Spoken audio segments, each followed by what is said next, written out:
guys, so for day 13, I'm going to be doing a Friday the 13th design.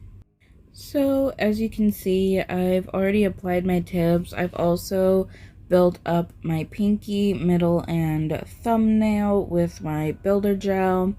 Now I'm going to take my dehydrator and apply that to my pointer and ring finger. And then I'm going to take my primer and I'm going to also apply that to my natural nails, but I'm going to apply that to the tips as well instead of physically etching the nails with a sanding band or a hand file. I am going to chemically etch them because I am going to be making these two aquarium nails, and based off of my last aquarium nail set I did, which was my alien set, I discovered that chemically etching the nails or the tips makes it a whole lot clearer than when you physically etch them. So that is why I am doing this. There is that little foggy patch there on the pointer nail, but I'm not worried about that right now, and I do remove that later on in the video, and I'll show you how I do that. Now I'm just adding a very thin layer of my builder gel, one to give the nail and the tip a little bit added extra strength, and two because I am going to be putting food coloring in here. I don't want the food coloring to stain my nail or to even potentially cause any lifting or anything. So now I'm going in with my top coat and applying that to the nails. Just because the builder gel does have that sticky layer, although I probably could have just wiped them off with alcohol and be fine. I felt like adding the top coat would have made the surface a little bit more smooth than if I were to just leave it with the builder gel. I probably also really didn't need to do that because I am just doing baby oil and food coloring, and I'm not putting any kind of like charms or like glitter or anything, so there wasn't really anything to get stuck to that sticky layer. But also I didn't really want to take the chance of something sticking or like finding out what would happen if I didn't take away that sticky layer. So I did just go ahead and top coat. Now I'm taking my no wipe rhinestone glue and applying that to the sides and the cuticle area, and then putting my full cover tip on top. I don't put my full cover tips all the way up to the cuticle. I leave a little bit of a space there. That way the cuticle doesn't get super bulky, and I don't have to really worry about like filing it down and potentially filing a hole in it. I mean, I do have to file the cuticle area down a little bit because of the rhinestone glue buildup there, but I don't really have to worry too much about getting a hole because the cuticle part of the full cover tip is up farther and I won't be filing into that.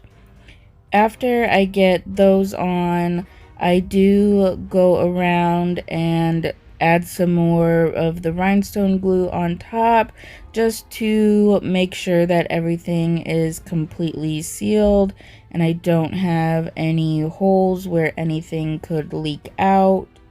And I know I haven't mentioned it yet in this video, but after each time I do add any gel to the nail, I do cure in my lamp for 60 seconds.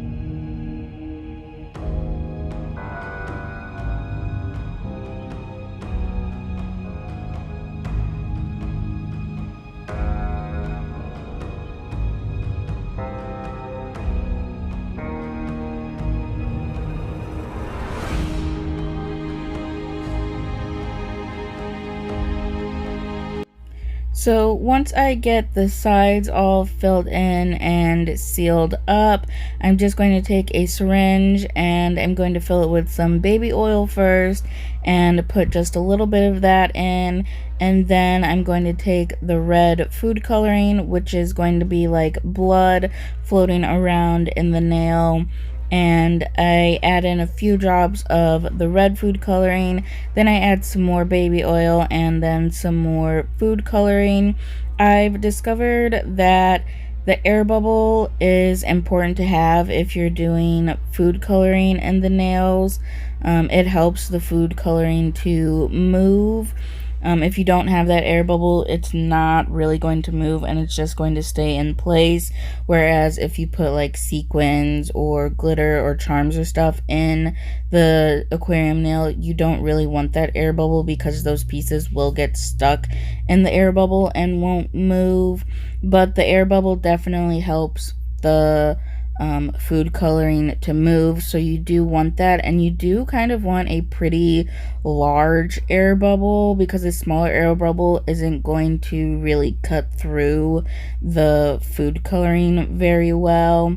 After I get everything in the nail, I seal it up with my rhinestone glue and cure that for 60 seconds. Then I file away all the excess rhinestone glue and make sure everything is nice and smooth and even. Here I'm just wiping everything off with alcohol before going in to do my nail art. Here I am just applying my dehydrator because I did wash my hands with soap and water, and I want to make sure that there's no oils left from the soap that I used. So I did use my dehydrator. Now I'm going in with my primer. I just feel like adding the primer really helps to make sure everything sticks on top of these nails. After that, I'm going to add my base coat and then cure that for 30 seconds.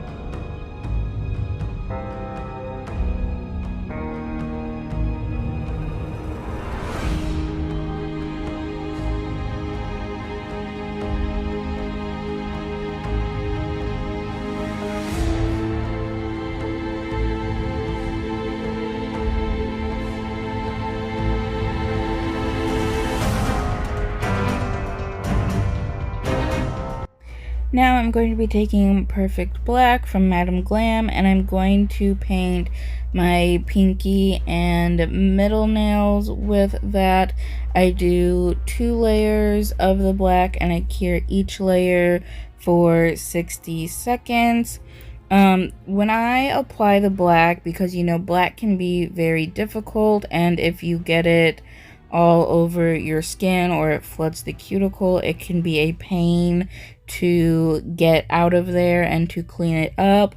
So what I do is I apply it as close as possible as I can to the cuticle without fully getting in the cuticle area, and then I'll use the corner of the brush to push that gel up in there and get it the rest of the way in there, so it's all the way up there but not touching my skin or flooding the cuticle area.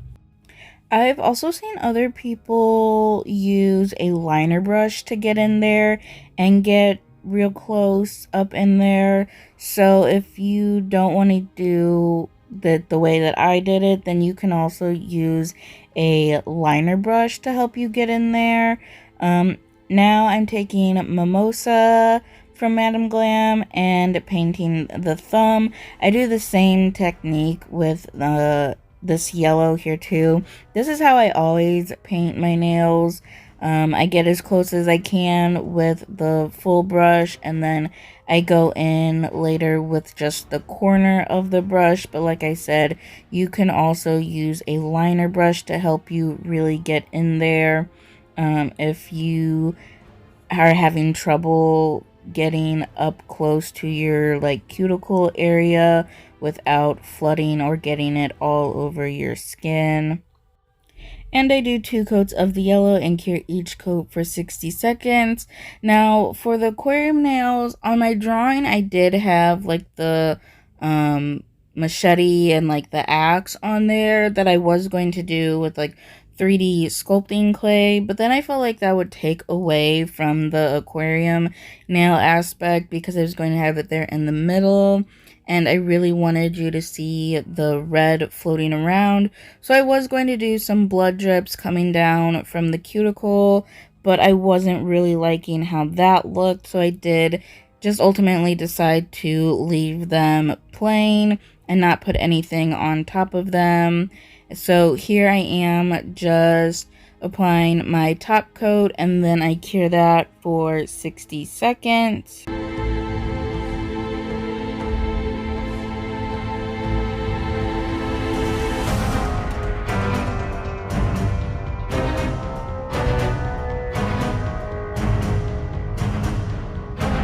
So now I'm going to show you how I get rid of this little foggy patch here. That's just from alcohol getting onto the nail tip and kind of eating away at it.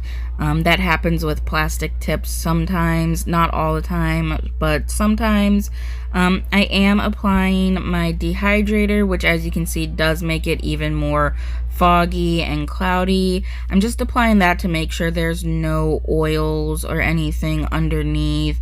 And now what's going to get rid of that fogginess is the primer. So you don't have to apply your dehydrator if you don't want to. Just apply the primer, and then that chemically etches the nails and gets rid of that fogginess.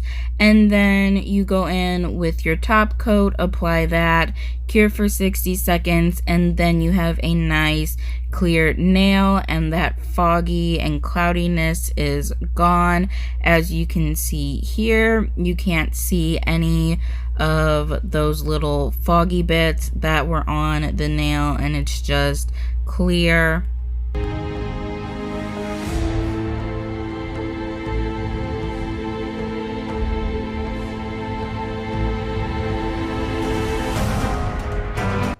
Now moving on to the nail art for the rest of the nails, I'm just going to take that brown and mix it in with the yellow to create a little bit of a darker yellow. This is going to be the Camp Crystal Lake sign, which is made out of wood, so I wanted to create like a wood grain effect on this nail. So to do that, I get a little bit of the gel polish on my liner brush. I don't add very much. I'm kind of doing more of a dry brush technique with this, and just very quickly going back and forth across the nail to create those like wood grain lines. Once I get these lines on, I do cure for 60 seconds. Then I take the brown, just the plain brown itself, and do the same thing to give it more of that wood look, or like it was kind of weathered and the paint is kind of chipping off in some areas. And then once I get the brown lines on, I do cure for 60 seconds. And if there were some places where the brown was too much, or I didn't want that much brown, I would go back over with the yellow, or that yellow that I mixed in with the brown, just to tone down that brown a little bit. And now I'm taking my red. I believe I used Energize Your Day from Madam Glam for this, and I'm just writing on Camp Crystal Lake.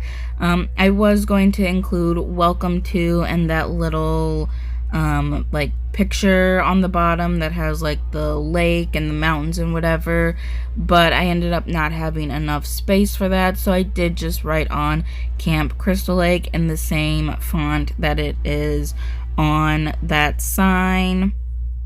And I did do 2 layers on the red just to make it more red and to make it pop, and I cured each layer for 60 seconds. And when I do words, I will write out the entire word first before I cure anything, just so I can make sure that everything fits and the spacing is good. Because if I were to cure and get to that last letter and it not fit on the nail, I have to file everything off, and that'd be such a challenge, and it'd be so difficult and way more time consuming than if I were to just leave everything uncured and then be able to wipe it all off with some alcohol. So writing out camp here, nothing is cured. I don't cure it until I get that P on and see how everything looks and make sure that it all looks right and all the spacing is right. I do cure camp before I write out Crystal Lake underneath of it. And the lettering was taking me a while, and it was being a little more difficult than I anticipated. So I don't show myself drawing out Crystal Lake, but I do show how I line everything up to make sure that I can get my spacing right and make sure there's enough space for crystal and lake to go underneath of the nail or underneath of camp. And if you're struggling with doing lettering on your nail or in any kind of art in general, something that my art teacher in high school told me was, instead of writing the word, go about it like you're drawing it instead. So the same way you would draw out a picture or like a character or something, take that same approach when doing your letters.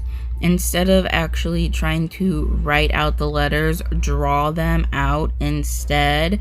And that makes it so much easier. When he told me that, like, it finally clicked for me on why my lettering in art wasn't really turning out the way it was supposed to be. It was because I was trying to write it as opposed to draw it.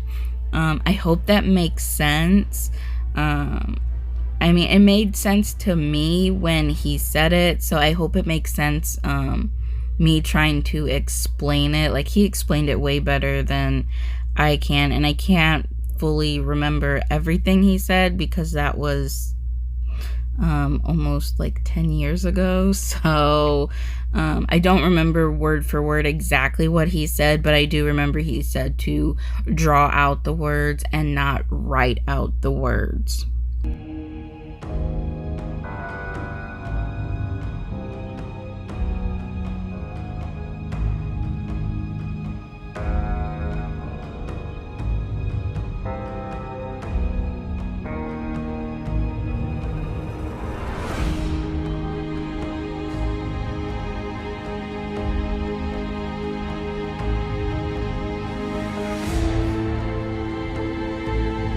So because Crystal Lake is 2 words and I'm trying to fit those both underneath of camp, I'm just taking the last letter of crystal and the first letter of lake, which are both L's, and I'm lining them up kind of how they look like they're lined up on the sign to make sure that my spacing will be good and I'll be able to fit both words on the nail without any issue.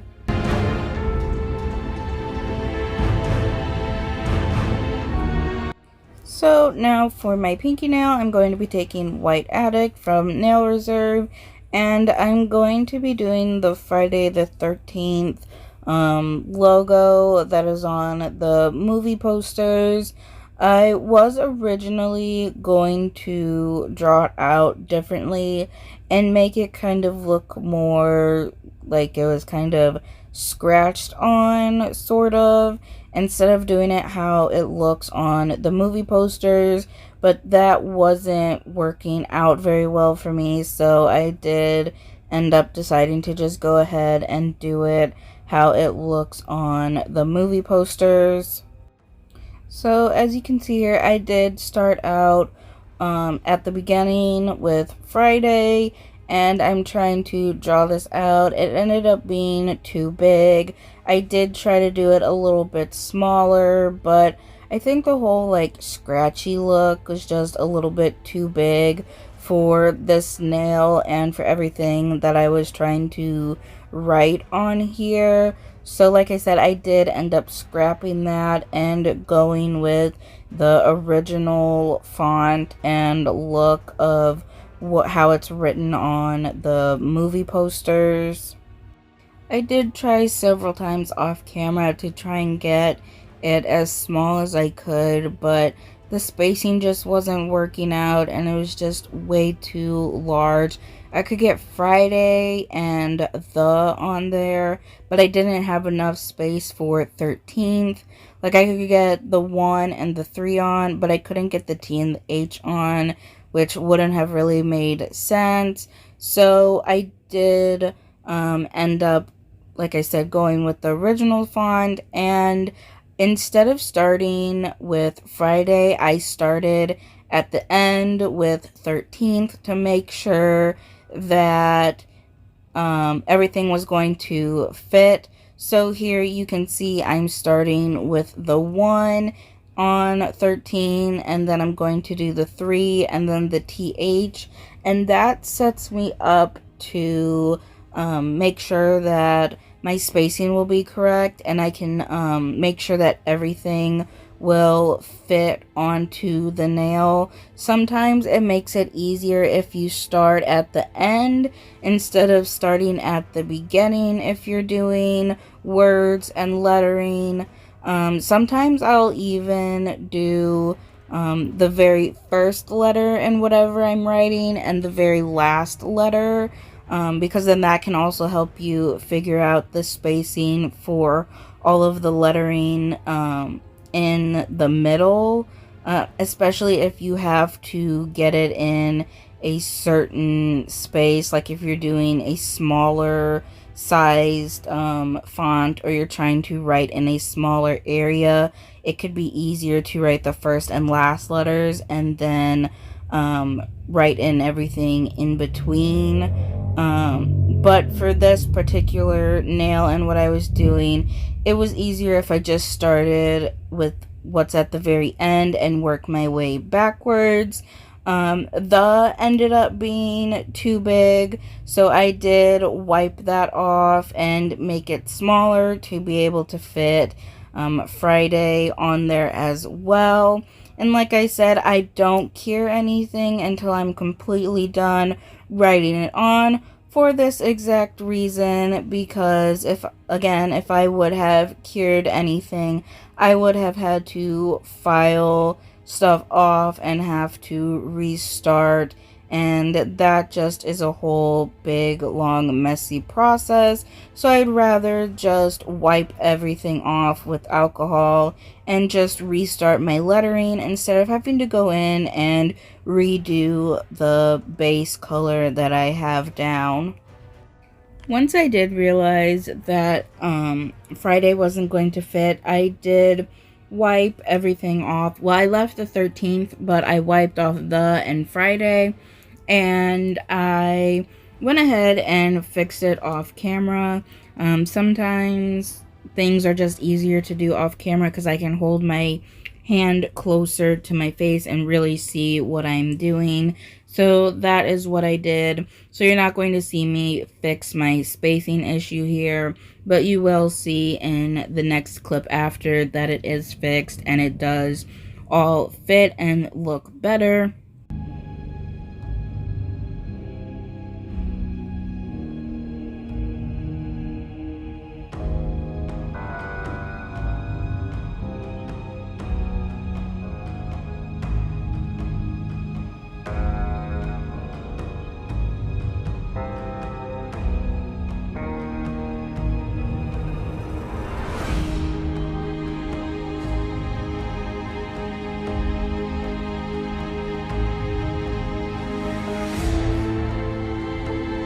So right here, because I am going to be adding red on top of the 13, I am just wiping it off with alcohol to remove that sticky layer, because the sticky layer does cause whatever to go on top of it to spread out a little bit. And because this is such a small area and I need it to look a certain way, I didn't want it to spread out at all, so I did wipe that off to prevent the spreading.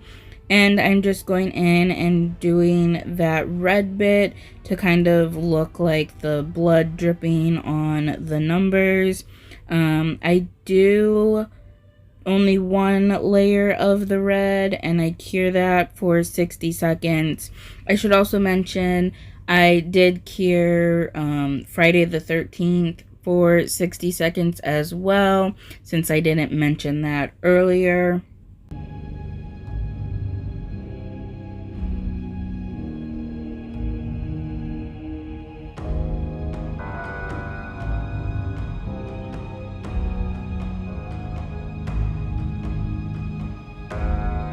Now for my middle finger, I'm going to be doing Jason's mask. I'm going to be using these various browns, nudes, and tans that I have. This is from a whole kit from Beetles that I got off of Amazon. I'll link it down below. But to start off, I'm just taking the lightest shade there and drawing out the base of his mask, so it's kind of like a ovally egg-like shape almost. And then I fill that all in, cure for 60 seconds, and I do a second layer of this just to make sure none of the black is showing through there, and I cure that second layer for 60 seconds as well.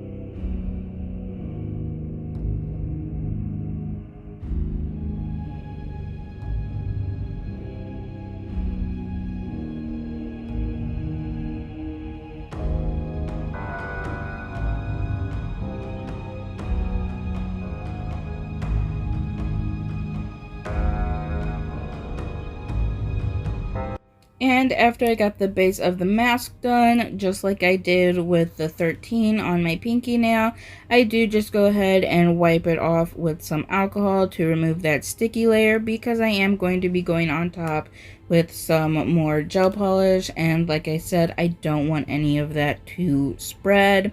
So now I'm just going in and doing his eyes, or the eye holes. That was a little bit difficult for me to do. I think I did this one and then I did the other one off camera because it kind of kept getting a little misshapen and wasn't lining up right. So I did end up doing them off camera to get them better spaced and lined up correctly.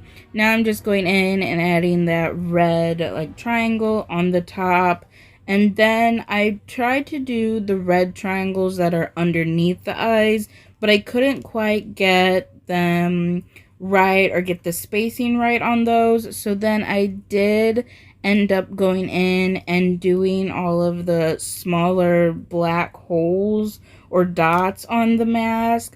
That way I can use that as a guide on where to put those red triangles and how to line them up and get them where they needed to be.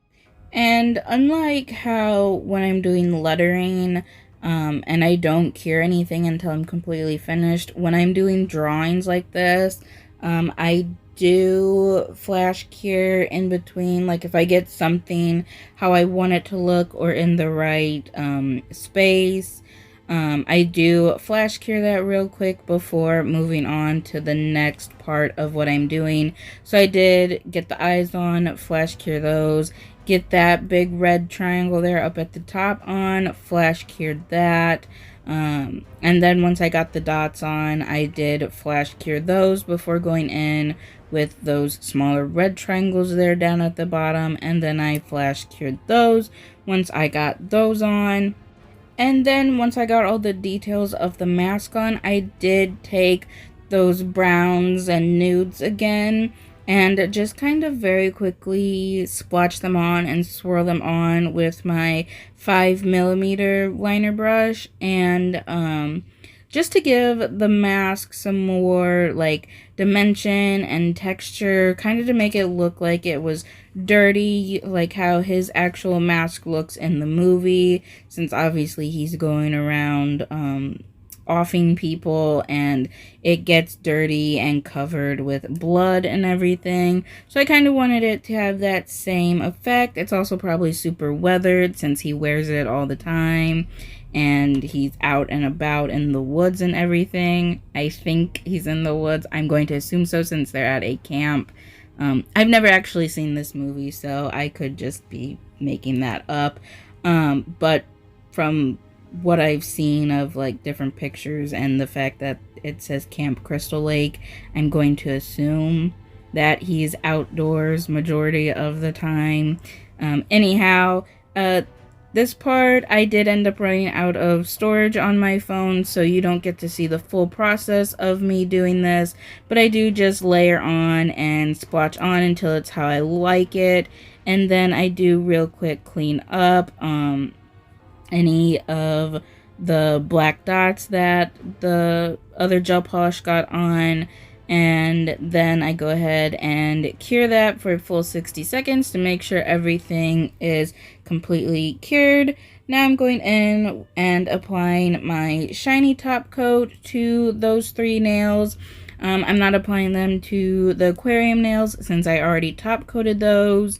I do feel like these nails would look good matte, especially the Camp Crystal Lake sign, but because I am wearing these nails and going to be wearing them for a few weeks, I don't personally really like matte nails, so I am making them shiny. If I were to have been doing them as press-ons, I probably would have made them matte, but since I am wearing them, I'm making them shiny because that is what I like.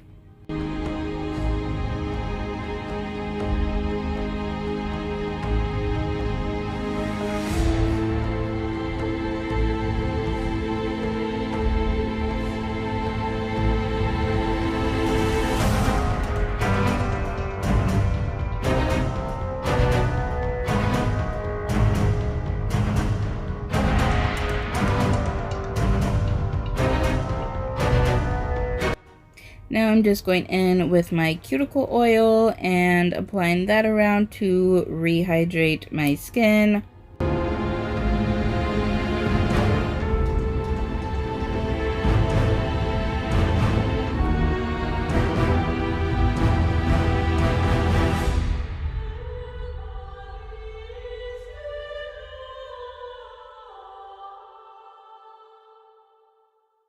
And here is the final result. I love these nails. I think they came out so cool, especially the 2 aquarium nails and how they actually look like there's blood floating around in them. This is only my 2nd time doing the food coloring in the aquarium nails, so I am still kind of in the testing phase of trying to figure out like the best way to do them and how to set them up so they flow nicely. As you can see, they don't flow like how aquarium nails usually do when you put all the glitter and everything. The food coloring doesn't really float down to the bottom of the nails like a charm or glitter would. It kind of just gets pushed out the way by the bubble, and the bubble is really what's moving.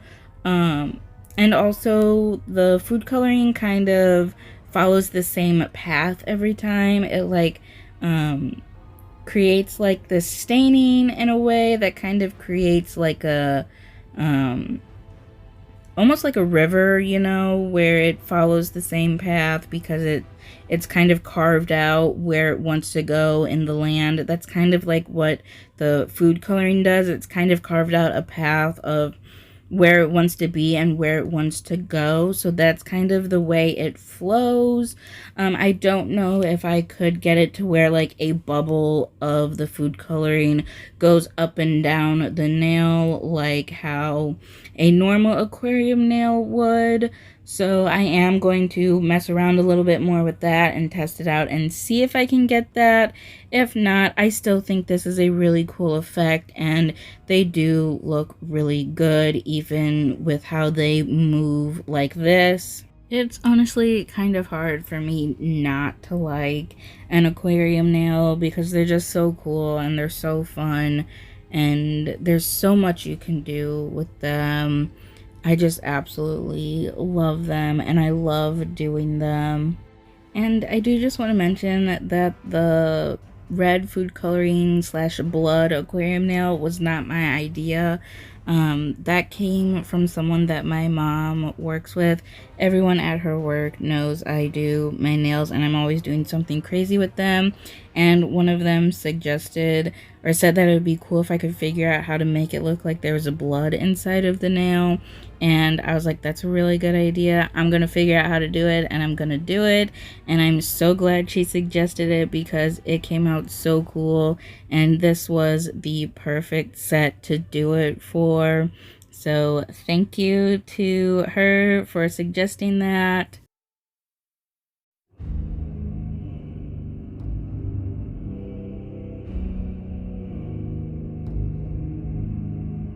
Thank you for watching, and I hope you enjoyed this video.